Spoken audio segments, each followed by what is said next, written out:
Dr. Joseph Califano, the founder of the American Center for Addiction and Drug Abuse, conducted a series of highly cited studies to determine the factors that lead young people to engage in substance abuse such as smoking, drug use, marijuana, or alcohol.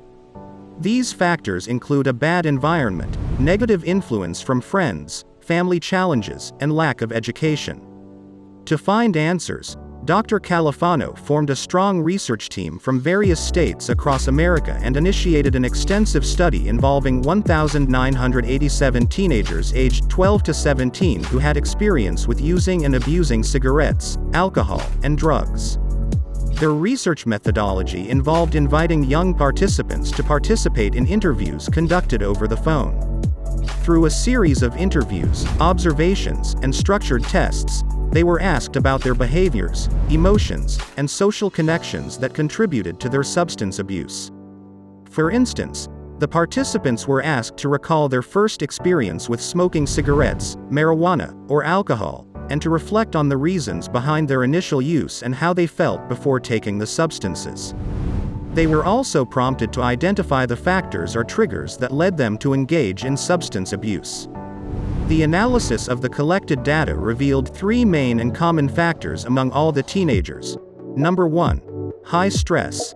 The statements indicated that high stress was the primary driver and cause of the inclination towards substance use.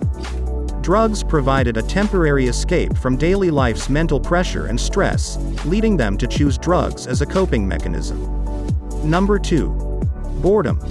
The study found a significant and strong correlation between drug use and the level of boredom among teenagers. Those who frequently expressed feelings of boredom and fatigue had a 50% higher probability of engaging in substance abuse. Number 3. Excessive pocket money. Surprisingly, the research results demonstrated that teenagers with more than $50 in their possession or who spent more than $25 were 3 times more at risk of substance abuse compared to those with less than $15. Importantly, the presence of these 3 factors posed a significant danger, increasing the likelihood of addiction by up to 4 times.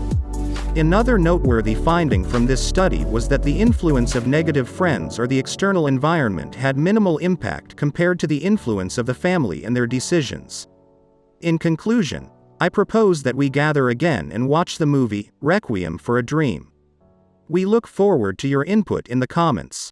What, in your opinion, are the factors contributing to addiction?